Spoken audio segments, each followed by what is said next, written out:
ఇత్తడి బొమ్మకు చీర చుట్టినట్లు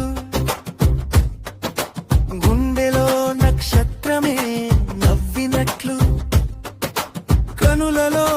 పున్నమే పూసినట్లు నీ రూపమెంత అపురూపమో నీ చూపు ఒక మౌన గీతం నా శ్వాసలో నిండిన సంగీతం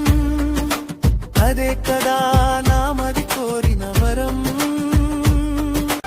నీ సన్నిధిలో కాలం ఆగినట్లు ఆ స్వర్గమే నాకే దక్కినట్లు విశ్వ సౌందర్యమే నీవైనట్లు నీ రూపమెంత అపురూపమో